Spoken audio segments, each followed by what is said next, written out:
आप सभी विद्यार्थी का स्वागत है आपके अपने चैनल AK क्लासेस में। तो आज हम लोग पढ़ने वाले हैं कक्षा 10वीं बिहार बोर्ड परीक्षा 2026 के लिए most VVI important objective question science का। यह टॉप 30 VVI ऑब्जेक्टिव क्वेश्चन है जो कि आपके फाइनल बोर्ड परीक्षा 2026 के लिए काफ़ी ज़्यादा इम्पोर्टेंट है। अगर यह 30 ऑब्जेक्टिव क्वेश्चन आप सभी विद्यार्थी पढ़ लेते हैं तो आपके फाइनल बोर्ड परीक्षा 2026 में यह 30 ऑब्जेक्टिव क्वेश्चन में से बहुत सारा प्रश्न देखने को मिलेगा। यह हमारा गारंटी है, क्योंकि इन टाइप के क्वेश्चन आप सभी विद्यार्थी के फाइनल बोर्ड परीक्षा में कई बार पूछा जा चुका है। तो प्लीज़ यह सभी क्वेश्चन को जरूर कर लीजिएगा और सभी क्वेश्चन महत्वपूर्ण है। तो आज का क्लास काफ़ी ज़्यादा इंपॉर्टेंट होने वाला है। तो आप सभी विद्यार्थी इस क्लास को शुरू करने से पहले आप सभी विद्यार्थी अपने दोस्तों के पास इस वीडियो को शेयर भी कर दीजिए, ताकि आपके दोस्त भी AK क्लासेस के साथ जुड़कर फाइनल बोर्ड परीक्षा 2026 की बेहतरीन तरीके से तैयारी कर पाए और उनका भी यह ऑब्जेक्टिव क्वेश्चन पढ़ पाए। तो आप सभी विद्यार्थी क्या कीजिएगा, इस वीडियो को शेयर जरूर कर दीजिएगा और लाइक जरूर कर दीजिएगा, और चैनल पर नए आए हैं तो सब्सक्राइब प्लीज जरूर कर लीजिएगा। तो चलिए आज का क्लास स्टार्ट करते हैं। और आप सभी विद्यार्थी क्वेश्चन पढ़िएगा और सही और सटीक आंसर देने का प्रयास कीजिएगा। और आप सभी विद्यार्थी क्या कीजिएगा, तो वीडियो को जब एंड होने के बाद, वीडियो जब एंड हो जाएगा तो उसके बाद आप सभी विद्यार्थी बताइएगा इस क्वेश्चन यह 30 ऑब्जेक्टिव क्वेश्चन में से आपका कितना प्रश्न सही हुआ। वीडियो को एंड होने के बाद बताइएगा जरूर। तो चलिए आज का क्लास स्टार्ट करते हैं। फर्स्ट नंबर क्वेश्चन में आपसे पूछा है कि अम्लीय वर्षा का pH मान होता है। अम्लीय वर्षा का pH मान कितना होता है, तो अम्लीय वर्षा का pH मान 5.6 से कम होता है। 1 का राइट आंसर बी होगा, 5.6 से कम होता है। और ये क्वेश्चन और पूछता है आपके फाइनल बोर्ड परीक्षा में कि अम्लीय वर्षा किसके कारण से होता है। तो अम्लीय वर्षा किसके कारण से होता है, तो NO2 और SO2 के कारण से होता है। किसके कारण से, तो NO2 और SO2 के कमी के कारण होता है। कौन सा, तो अम्लीय वर्षा होता है। और अम्लीय वर्षा का pH मान 5.6 से कम होता है। तो यह दोनों क्वेश्चन याद रखिए, ये क्वेश्चन पक्का आपके एग्जाम में पूछ लेगा 100%। और यह क्वेश्चन पूछा भी गया है, यह सभी क्वेश्चन। तो हमारा प्रयास रहेगा कि आप सभी विद्यार्थी को हम बेहतरीन तरीके से समझा कर पढ़ा दें, ताकि आपसे एग्जाम में अगर क्वेश्चन पूछा जाता है तो आपसे किसी भी प्रकार का क्वेश्चन कोई ना छूटे और आपसे क्वेश्चन सभी बन पाए 100%। तो हम आपको समझा कर बेहतरीन तरीके से पढ़ा देंगे। तो सभी क्वेश्चन महत्वपूर्ण है, जरूर कर लीजिएगा। नेक्स्ट नंबर क्वेश्चन है 2 नंबर क्वेश्चन में पूछा है कि मनुष्य के लार में कौन सा एंजाइम पाया जाता है। मोस्ट इंपॉर्टेंट क्वेश्चन है। तो मनुष्य के लार में कौन सा एंजाइम पाया जाता है, तो मनुष्य के लार में टाइलिन नामक एंजाइम पाया जाता है। 2 का राइट आंसर सी होगा, टाइलिन नामक एंजाइम पाया जाता है मनुष्य के लार में।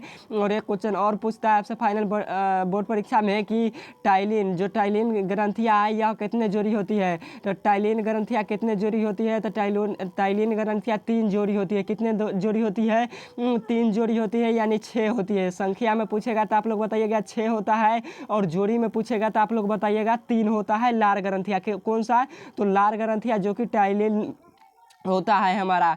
तो आप सभी विद्यार्थी यह क्वेश्चन समझ गए। नेक्स्ट नंबर क्वेश्चन है अगला नंबर 3 नंबर क्वेश्चन में पूछा है कि अवतल लेंस को कहते हैं।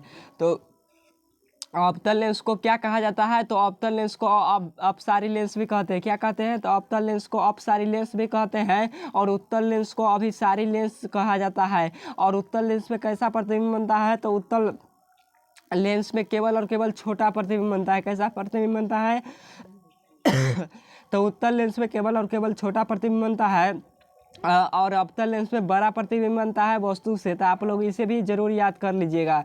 नेक्स्ट नंबर क्वेश्चन है 4 नंबर कि मोटर गाड़ी के चालक के सामने कौन सा दर्पण लगा होता है। तो मोटर गाड़ी के चालक के सामने कौन सा दर्पण होता है, मोस्ट इंपॉर्टेंट क्वेश्चन है आपके फाइनल बोर्ड परीक्षा के लिए, जरूर इसे याद कर लीजिएगा।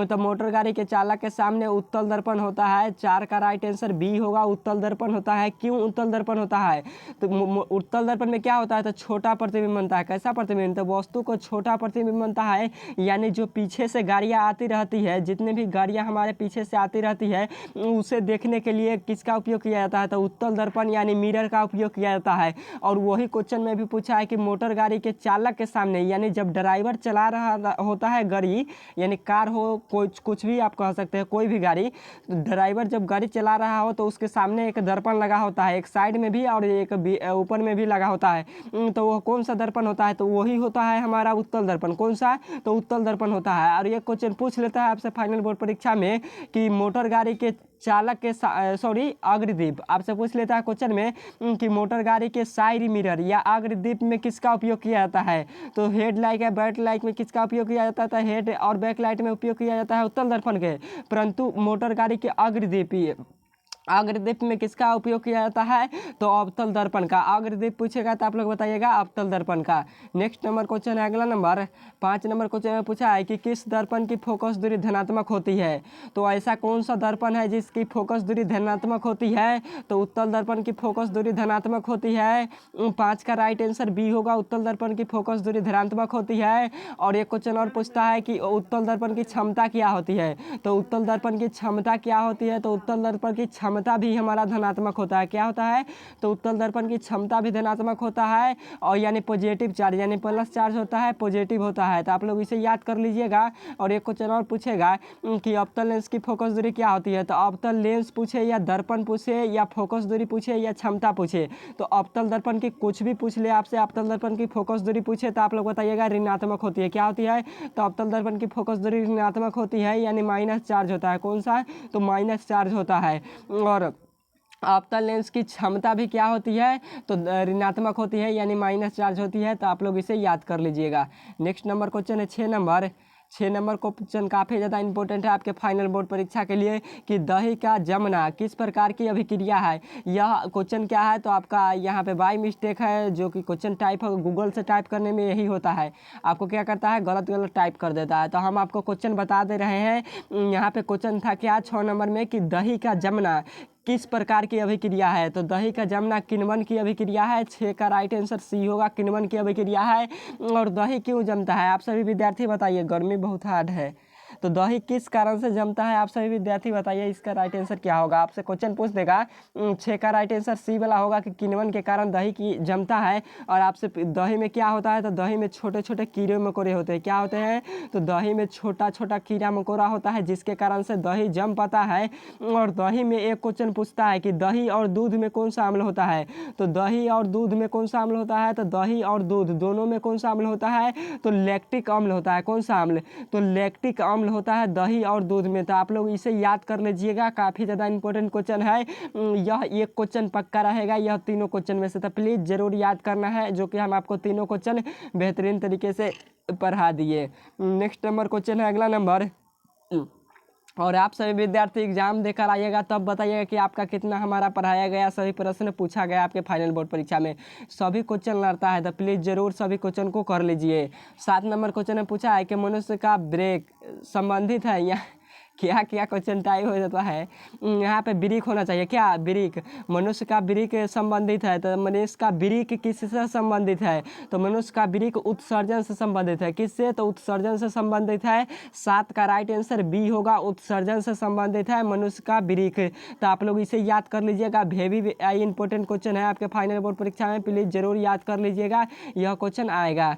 नेक्स्ट नंबर क्वेश्चन है 8 नंबर कि विभवांतर मापने वाले यंत्र को कहा जाता है, तो विभवांतर मापने वाले यंत्र को क्या कहते हैं, तो विभवांतर नापने वाले यंत्र को वोल्ट मीटर कहा जाता है। 8 का राइट आंसर बी होगा, वोल्ट मीटर कहा जाता है। और विभवांतर का एसआई मात्रक क्या होता है, तो विभवांतर का एसआई मात्रक वोल्ट होता है। क्या होता है, तो विभवांतर का एसआई मात्रक वोल्ट होता है। और विद्युत विभव का भी एसआई मात्रक वोल्ट होता है। तो यह दोनों क्वेश्चन पक्का पूछता है, कब कब पूछता है कि विभवांतर का एसआई मात्रक क्या होता है, तो वोल्ट होता है। विद्युत विभव का एसआई मात्रक क्या होता है, तो वोल्ट होता है। विद्युत विभव किसके द्वारा मापा जाता है, तो वोल्ट मीटर के द्वारा मापा जाता है। विभवांतर किसके द्वारा मापा जाता है, तो वोल्ट मीटर के द्वारा नापा जाता है। तो यह चारों क्वेश्चन आप लोग समझ गए होंगे, 100% यह हमारा गारंटी है। और आपसे क्वेश्चन पूछ देगा कि विद्युत धारा को किसके द्वारा मापा जाता है, तो धारा या विद्युत धारा को किसके द्वारा नापा जाता है, तो आम मीटर के द्वारा नापा जाता है या ए मीटर के द्वारा। आम मीटर को ही ए मीटर कहते हैं, यानी ए मीटर कबो कबो लिखता है और कबो कबो आम मीटर लिखता है। तो आप लोग समझ गए होंगे 100%। और विद्युत धारा का एसआई स्थायी मात्रक क्या होता है, तो एम्पियर होता है। क्या होता है, तो एम्पियर होता है। एम्पियर को ए से सूचित किया जाता है। तो यह क्वेश्चन समझ गए, हम आपको बेहतरीन तरीके से समझा देंगे। नेक्स्ट नंबर क्वेश्चन है 9 नंबर कि मानव नेत्र में कौन सा लेंस होता है। काफ़ी ज़्यादा इंपॉर्टेंट क्वेश्चन है 2026 के लिए, प्लीज़ ज़रूर याद कर लीजिएगा। VVI इंपॉर्टेंट क्वेश्चन है कि मानव नेत्र में कौन सा लेंस होता है, तो मानव नेत्र में उत्तल लेंस होता है। 9 का राइट आंसर सी होगा। मानव नेत्र में उत्तल लेंस होता है, यानी मनुष्य का आँख में कौन सा लेंस लगा होता है, तो उत्तल लेंस होता है। तो जरूर इसे याद कर लीजिएगा। 10 नंबर क्वेश्चन है कि रुधिर का कौन सा अवयव रक्त का स्राव को रोकता है। तो रुधिर का कौन सा अवयव है जो रक्त को थक्का बनाता है, तो रक्त का थक्का कौन बनाता है, तो प्लेटलेट्स बनाता है। 10 का राइट आंसर सी होगा। रक्त का जमाव यानी शराब का यानी रुकना, तो रक्त का रुकाव कौन करता है, हमारे किसी कारण से हाथ या पैर या शरीर का कोई भी अंग कट जाता है तो कौन रोकता है, तो प्लेटलेट्स के कारण रुकता है। और पूछता है ये क्वेश्चन कि रक्त का शराब की कौन सा विटामिन के कारण रुकता है, तो विटामिन पूछेगा तो आप लोग बताइएगा। विटामिन के का कमी के रहता है, की कमी के कारण रक्त का शराब रुकता है, यानी विटामिन में पूछेगा तो के बताइएगा, यानी विटामिन के।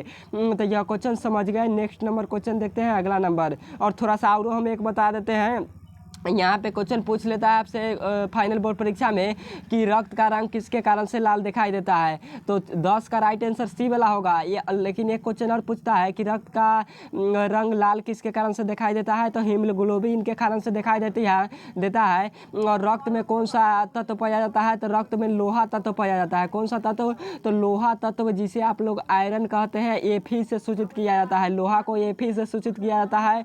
लोहा की परमाणु संख्या 26 होती है। और एक क्वेश्चन और पूछता है आपसे फाइनल बोर्ड परीक्षा में कि रक्त का पीएच मान कितना होता है, तो रक्त का पीएच मान 7.4 होता है। कितना होता है, तो 7.4 होता है रक्त का पीएच मान। तो यह क्वेश्चन समझ गए, काफ़ी ज़्यादा इंपॉर्टेंट क्वेश्चन है। नेक्स्ट नंबर क्वेश्चन है 11 नंबर कि पौधा का जल का परिवहन कौन करता है, तो पौधे में जल का परिवहन कौन करता है, तो पौधे में जल का परिवहन जाइलम उत्तक द्वारा किया जाता है। 11 का राइट आंसर ये होगा, जाइलम उत्तक के द्वारा। और पौधे में एक क्वेश्चन पूछता है, 2 में से एक क्वेश्चन पक्का रहेगा आपके फाइनल बोर्ड परीक्षा में कि पौधे में जल का परिवहन कौन करता है, तो जाइलम उत्तक करता है। और पौधे में भोजन का परिवहन आपसे क्वेश्चन पूछ देगा कि पौधे में भोजन का परिवहन कौन करता है, तो भोजन का परिवहन आपके फ्लोएम उत्तक करता है। कौन उत्तक, तो पौधे में भोजन का परिवहन फ्लोएम उत्तक के द्वारा किया जाता है। और हमसे पूछा है जल का परिवहन, तो इसलिए राइट आंसर हमारा ए वाला होगा, जाइलम उत्तक के द्वारा ही पौधे में जल का परिवहन होता है। तो आप लोग इसे याद कर लीजिएगा, काफ़ी ज़्यादा इंपॉर्टेंट क्वेश्चन है। 2024 में भी पूछा, 25 में भी पूछा है। नेक्स्ट नंबर क्वेश्चन है 12 नंबर कि पेड़ पौधा की पत्तियां हरी किसके कारण से दिखाई देती है, तो पेड़ पौधे की पत्तियां किसके कारण से हरी भरी दिखाई देती है, तो क्लोरोफिल के कारण से दिखाई देती है। 12 का राइट आंसर ये होगा, क्लोरोफिल के कारण से दिखाई देती है। और क्लोरोफिल में कौन सा तत्व पाया जाता है, तो Mg तत्व पाया जाता है। Mg तत्व यानी मैग्नीशियम तत्व पाया जाता है, जिसके कारण क्लोरोफिल क्या होता है, तो क्लोरोफिल के कारण ही पेड़ पौधे की पत्तियां हरी भरी दिखाई देती है। और क्लोरोफिल वर्ण का रंग कैसा होता है, तो हरा होता है। कैसा होता है, तो हरा कलर का होता है, यानी ग्रीन कलर का होता है क्लोरोफिल वर्ण का रंग। तो आप लोग इसे जरूर याद कर लीजिएगा, आज का क्लास काफ़ी ज़्यादा इंपॉर्टेंट है, सभी क्वेश्चन आता है। नेक्स्ट नंबर क्वेश्चन है 13 नंबर कि सौर सेल बनने के लिए किसका उपयोग किया जाता है, तो सौर सेल को बनने के लिए किसका प्रयोग किया जाता है, तो सिलिकॉन का प्रयोग किया जाता है। 13 का राइट आंसर डी होगा। 14 नंबर क्वेश्चन है कि संगमरमर का रासायनिक सूत्र क्या है। 2 से 3 क्वेश्चन आपके फाइनल बोर्ड परीक्षा में पूछेगा रासायनिक सूत्र से। तो संगमरमर का रासायनिक सूत्र क्या होता है, तो CaCO3 होता है। 14 का राइट आंसर ए होगा, CaCO3 यानी कैल्शियम कार्बोनेट। संगमरमर का रासायनिक नाम क्या है, तो आपसे पूछेगा कि रासायनिक नाम क्या है, तो कैल्शियम कार्बोनेट। क्या होता है, तो कैल्शियम कार्बोनेट। अगर आपसे पूछ देगा कि संगमरमर का रासायनिक सूत्र क्या है, तो CaCO3। तो आप लोग इसे समझ गए, जरूर याद कर लीजिएगा, आता है। नेक्स्ट नंबर क्वेश्चन है, थोड़ा सा यहाँ पे क्या है, तो इंग्लिश में भी टाइप है, तो आप लोग जो से पढ़ना होगा वो पढ़ लीजिएगा। यहाँ पे पूछा गया है कि मुख्य प्रदूषक कौन सा होता है, यानी मुख्य प्रदूषक गैस कौन सा है। आपसे क्वेश्चन में इस प्रकार से पूछा है कि मुख्य प्रदूषक गैस कौन सा है, तो कौन होता है, तो कार्बन डाइऑक्साइड CO2 होता है। तो 15 का राइट आंसर सी वाला होगा, कार्बन डाइऑक्साइड यानी CO2 मुख्य प्रदूषक गैस है। शुष्क बर्फ भी इसे ही कहा जाता है, कार्बन डाइऑक्साइड को शुष्क बर्फ भी कहा जाता है। तो आप लोग इसे याद कर लीजिएगा। नेक्स्ट नंबर क्वेश्चन है 16 नंबर 16 नंबर क्वेश्चन में पूछा गया है आपसे, और ये भी क्वेश्चन हम आपको बताए थे। अगर विद्यार्थी अच्छे से पढ़े होंगे तो इसका जरूर उत्तर देंगे कि रक्त का लाल रंग किसके कारण से दिखाई देता है। तो रक्त का लाल रंग किसके कारण से दिखाई देता है, तो हम जस्ट अभी बताए थे हीमोग्लोबिन के कारण से देता है।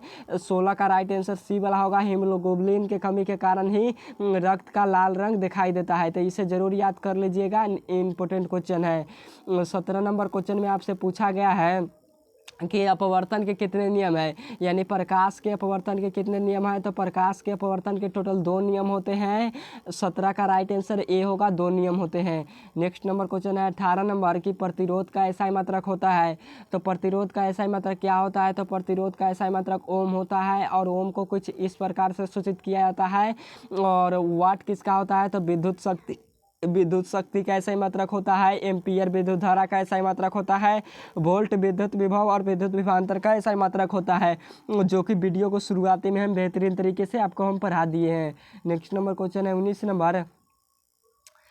नंबर क्वेश्चन में आपसे पूछा है कि वायुमंडल में कौन सा रंग यानी वर्ण का प्रकीर्णन सबसे अधिक होता है। तो वायुमंडल में सबसे अधिक कौन सा रंग फैलता है, तो नीला रंग फैलता है। कौन सा रंग, तो नीला रंग फैलता है। तो राइट आंसर 19 का ए होगा, नीला रंग फैलता है। 20 नंबर क्वेश्चन है कि पाचन की किस प्रकार की अभिक्रिया है। सॉरी, यहाँ पे पूछा है पाचन की क्रिया कहाँ पूरी होती है। तो पाचन की क्रिया कहाँ समाप्त होती है, यानी पूरी तरीके से पाचन कहाँ हो जाता है, तो छोटी आंत में होता है। 20 का राइट आंसर सी होगा, छोटी आंत में होता है। नेक्स्ट नंबर क्वेश्चन है 21 नंबर कि किसी भी अम्लीय विलयन का पीएच मान होता है। तो अम्लीय विलयन का पीएच मान पूछा है, तो अम्लीय विलयन का पीएच मान कितना होता है, तो 7 से कम होता है। उदासीन का पीएच मान 7 के बराबर होता है। क्षार का पीएच मान 7 से अधिक होता है। तो ये भी क्वेश्चन याद रखिएगा, इंपॉर्टेंट है। और पीएच स्केल पर कितनी संख्याएं अंकित रहती है, तो पीएच स्केल पर 0 से लेकर 14 तक की संख्याएं अंकित रहती है। और यह बीच में क्या होता है, तो बीच में हमारा 7 होता है, जो कि उदासीन होता है। 7 कैसा होता है, तो अब ये ना बताए हैं, 7 के बराबर जो रहता है वह उदासीन कहलाता है। तो आप लोग इसे समझ गए होंगे। नेक्स्ट नंबर क्वेश्चन है 22 नंबर की इंद्रधनुष में कितने रंग होते हैं। तो इंद्रधनुष में कितने रंग होते हैं, तो इंद्रधनुष में टोटल 7 रंग होते हैं। कितने रंग होते हैं, तो इंद्रधनुष में टोटल 7 रंग होते हैं। गर्मी काफ़ी ज़्यादा हार्ड है, तो आप सभी विद्यार्थी समझ सकते हैं। तो 22 का राइट आंसर क्या होगा, तो बी वाला होगा। इंद्रधनुष में 7 रंग होते हैं। सबसे ऊपर कौन सा रंग होता है इंद्रधनुष में, तो सबसे ऊपर लाल रंग होता है इंद्रधनुष में। और सबसे नीचे कौन सा रंग होता है, तो सबसे नीचे बैगनी रंग होता है। कौन सा रंग होता है, तो इंद्रधनुष में सबसे नीचे होता है बैगनी रंग, सबसे ऊपर लाल रंग, सबसे नीचे बैगनी रंग। तो आप लोग इसे क्वेश्चन को समझ गए। यह क्वेश्चन पूछता है, और क्वेश्चन पूछता है कि किसका तरंग दर्द सबसे ज़्यादा होता है। तो तरंग दर्द किसका सबसे ज़्यादा होता है, तो लाल रंग का तरंग दर्द सबसे ज़्यादा होता है, और बैगनी रंग का तरंग दर्द सबसे कम होता है। तो प्लीज़ ज़रूर यह सभी क्वेश्चन को समझ कर याद करने का प्रयास कीजिए। इंपॉर्टेंट क्वेश्चन है, और हम आपको बेहतरीन तरीके से सभी क्वेश्चन बता देते हैं। नेक्स्ट नंबर क्वेश्चन है 23 नंबर के प्रिज्म में कितने सतह होते हैं। तो प्रिज्म में सतह की संख्या कितनी है, तो प्रिज्म में टोटल 5 सतह होते हैं। 23 का राइट आंसर डी होगा, 5 सतह होते हैं। 2 त्रिभुजाकार होता है, और 3 आयत के आकार यानी आयताकार होता है 3, और 2 हमारा त्रिभुज के आकार का होता है। तो यह क्वेश्चन समझ गए, इंपॉर्टेंट है, पूछता है। और एक क्वेश्चन और पूछता है कि स्पेक्ट्रम प्राप्त करने के लिए किसका प्रयोग किया जाता है। तो ये स्पेक्ट्रम प्राप्त करने के लिए प्रिज्म का प्रयोग किया जाता है। किसका प्रयोग किया जाता है, तो प्रिज्म का प्रयोग स्पेक्ट्रम प्राप्त करने के लिए किया जाता है। तो यह क्वेश्चन सभी पूछा गया है। नेक्स्ट नंबर क्वेश्चन है 24 नंबर। 24 नंबर क्वेश्चन में आपसे पूछा गया, थोड़ा सा लंबा क्वेश्चन है कि निम्नलिखित में से किसका प्रयोग खाना बनाने वाले ईंधनों के रूप में नहीं किया जाता है। तो निम्नलिखित में से किसका उपयोग खाना बनाने वाले ईंधनों के रूप में नहीं किया जाता है, तो वह कौन सा गैस है, तो वह सीएनजी है। कौन सा गैस है, तो वह सीएनजी है। तो राइट आंसर ए वाला होगा, सीएनजी ऐसा गैस है जिसका प्रयोग हम लोग खाना बनाने के लिए नहीं करते हैं। बाकी एलपीजी, बायोगैस, यह सभी का उपयोग हम लोग खाना बनाने वाले ईंधनों में करते हैं। नेक्स्ट नंबर क्वेश्चन है 25 नंबर, और 25 नंबर क्वेश्चन पक्का आपके एग्जाम में पूछ लेगा कि इंपॉर्टेंट क्वेश्चन है कि हजामत बनाने के लिए किस दर्पण का उपयोग होता है। तो हजामत बनाने में किस दर्पण का उपयोग होता है, तो हजामत बनाने के लिए अवतल दर्पण का प्रयोग होता है। 25 का राइट आंसर ए होगा, अवतल दर्पण का प्रयोग होता है। दाढ़ी बनाने यानी हजामत का अर्थ क्या है, तो हजामत का अर्थ दाढ़ी बनाने में है। किसका क्या बनाने में, दाढ़ी को बनाने में किसका प्रयोग किया जाता है, तो अवतल दर्पण का उपयोग किया जाता है। डॉक्टरी क्षेत्रों में अवतल दर्पण का प्रयोग किया जाता है। रोगियों के नाक, कान, मुंह, गले इत्यादि के जांच के लिए भी अवतल दर्पण का प्रयोग किया जाता है। शॉर्ट स्लाइड का परावर्तक सतह भी अवतल दर्पण का प्रयोग किया जाता है और किसी भी मोटर गाड़ी के अग्रदीप में भी अवतल दर्पण का प्रयोग किया जाता है और किसी भी वस्तु का बड़ा प्रतिबिंब बनाने में भी अवतल दर्पण का प्रयोग किया जाता है। तो सब्जेक्टिव क्वेश्चन 2 नंबर में पूछता है कि अवतल दर्पण का उपयोग लिखे। तो हम आपको क्या किए, लगभग 10 उपयोग हम आपको बता चुके अभी। तो जो विद्यार्थी ध्यान से पढ़ेगा या नोट्स तैयार करेगा वह फाइनल बोर्ड परीक्षा में सब्जेक्टिव हो या ऑब्जेक्टिव उनसे 100% क्वेश्चन बन पाएगा, यह हमारा गारंटी है। तो आप सब विद्यार्थी बेहतरीन तरीके से पढ़िए के क्लासेस के साथ, आपको अच्छे कंटेंट मिलेगा। नेक्स्ट नंबर क्वेश्चन है 26 नंबर कि ए मीटर को विद्युत परिपथ में कैसे जोड़ा जाता है। तो ए मीटर को विद्युत परिपथ में कैसे जोड़ा जाता है, तो ए मीटर पूछा है। तो ए मीटर को श्रेणी क्रम में जोड़ा जाता है। तो 26 का राइट आंसर ए होगा। 26 श्रेणी क्रम में जोड़ा जाता है। और वोल्ट मीटर आपको क्वेश्चन में पूछ देगा कि वोल्ट मीटर को किस क्रम में जोड़ा जाता है। तो वोल्ट मीटर को हमारा किस में जोड़ा जाता है, तो समानांतर क्रम में। तो वोल्ट मीटर को समानांतर क्रम में जोड़ा जाता है और ए मीटर या आ मीटर को ये श्रेणी क्रम में जोड़ा जाता है। तो यह दोनों क्वेश्चन आता है। नेक्स्ट नंबर क्वेश्चन है 27 नंबर कि किस उपकरण में धन और प्लस ऋण का मतलब प्लस और माइनस नहीं होता है। तो कौन सा उपकरण है जिसमें प्लस और माइनस का चिन्ह नहीं होता है, तो कुंडली में नहीं होता है। 2023 में भी पूछा है, 24 में भी पूछा है। तो 27 का राइट आंसर सी वाला होगा। तो आज का क्लास यहीं पर एंड करते हैं। तो यह क्वेश्चन हो गया खत्म। और आप सभी बताइएगा यह 27 ऑब्जेक्टिव में से कितना ऑब्जेक्टिव क्वेश्चन आपका सही हुआ, आप सभी विद्यार्थी जरूर बता दीजिएगा कमेंट बॉक्स में। तो प्लीज़ जरूर एक छोटा सा कमेंट कर दीजिएगा। अगर क्लास पसंद आया तो वीडियो को लाइक करके दोस्तों के पास शेयर कीजिए। ऐसा ही फ्री ऑफ कॉस्ट यूट्यूब पर आपका कंटेंट कहीं भी नहीं मिलेगा। तो आप सभी विद्यार्थी क्या कीजिए, आपको हमारा पढ़ाया गया समझ में आता है तो आप सभी विद्यार्थी जुड़िए और बेहतरीन तरीके से तैयारी कीजिए। तो ओके बाय। वीडियो बहुत लंबा हो गया तो आप सभी के विद्यार्थी, क्यों लंबा होगा, क्योंकि आपको हम समझाए हैं इसीलिए लंबा हो गया वीडियो। ओके बाय, फिर मिलेंगे नेक्स्ट क्लास में।